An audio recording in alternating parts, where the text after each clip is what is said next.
Selamat pagi pemirsa, kembali lagi bersama saya Wahyu Yanto Dan saya Syafina Mira. di Wahyu News. Berita utama pagi ini, dunia pendidikan nasional tengah bersiap menghadapi perubahan besar. Jutaan pelajar di seluruh Indonesia, khususnya di jenjang akhir, ini disebutkan dengan persiapan untuk mengikuti tes kemampuan akademik atau TKA.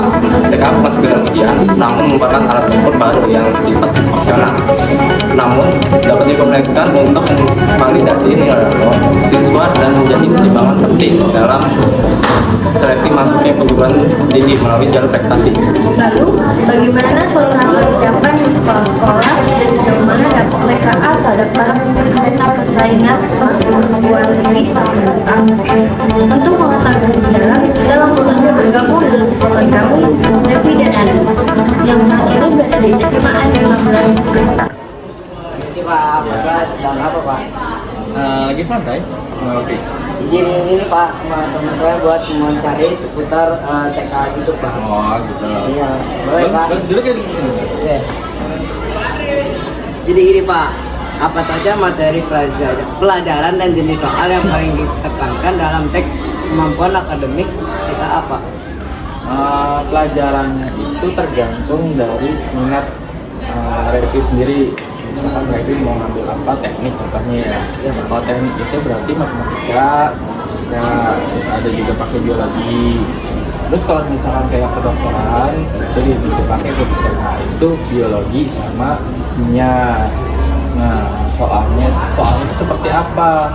Soalnya itu kebanyakan soal literasi. Soal sekarang berapa soal? Nah, soalnya itu sekitar 125 sampai 150 soal gitu. Dan mata pelajarannya itu yang akan diujikan yang paling utama itu 2 mapel pilihan kita nih. Kayak misalkan nanti mau ngambil kedokteran, jadi fisika, biologi sama kimianya itu nanti akan diujikan. Nah terus ada 3 tambahan mapel lagi, ada mapel Indo, matematika sama bahasa Inggris. Itu tambahan 3 mapel nanti.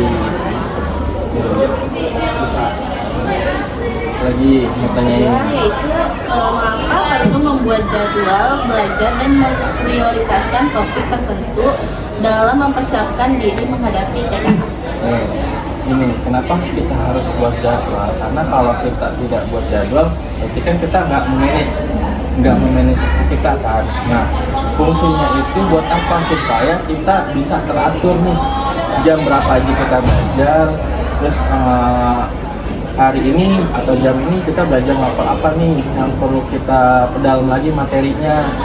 Maka TKA itu kan diambil untuk buat masuk SNBP, bukan cuma buat SNBP tapi buat validasi eligible juga nanti. Gitu. Baik Pak, kayaknya cukup sekian dari tanya-tanya kita ya Pak. Terima kasih Pak Terima kasih ya Pak. mengganggu waktu Bapak Ya, sedang oke, sama-sama Pi. Silakan. Permisi Kak. Iya, ada apa? Saya ingin menanyakan tentang seputar TKA, boleh Kak? Boleh. Oke. Jadi kapan waktu yang paling ideal untuk mulai intensi melakukan simulasi atau tryout TKA secara berkala? Untuk waktu yang pas buat mulai TKA untuk angkatan saya itu di awal-awal kelas 12 karena emang TKA kan baru diresmiin itu pas angkatan saya itu naik kelas 11, jadi mau nggak mau belajarnya dari situ. Tapi saran saya buat nanti kelas 11 yang naik kelas 12 itu mulai belajar TKA itu dari akhir kelas 11 nggak apa-apa juga, atau pertengahan juga nggak apa-apa biar nggak buru-buru untuk belajar TKA.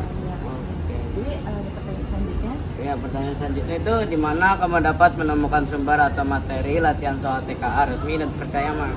Saya mengambil soal resmi biasanya TKA itu biasanya di web Pusmendikbud. Soalnya itu adalah simulasi TKA resmi. Jadi kalian kalau latihan soal di simulasi TKA tersebut, kalian bisa bisa ngerasain TKA nanti kayak gimana soal-soalnya gitu.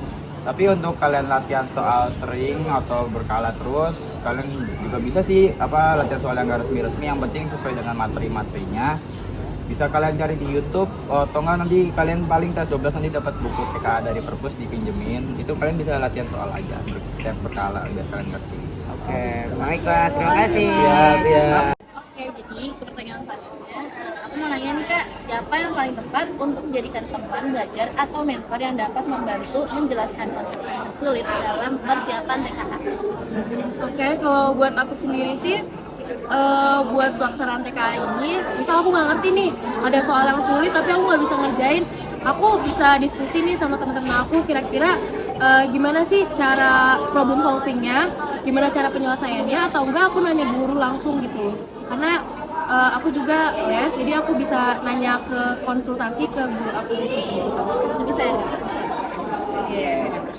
Kita aku juga mau nanya bagaimana cara efektif untuk menjaga kondisi mental dan fisik agar tetap prima dan tidak mudah stres selama masa persiapan dan pelaksanaan TKA. Jadi kalau aku sih biar tetap fit ya, nggak sakit-sakitan selama pelaksanaan TKA, dan selama belajarnya aku tidur yang cukup. Terus ya nggak terlalu mikirin, jadi tetap belajar. Terus nggak terlalu berlebihan gitu, belajar yang cukup aja. Terus kalau misalnya lagi kecapean, cukup istirahat aja sih.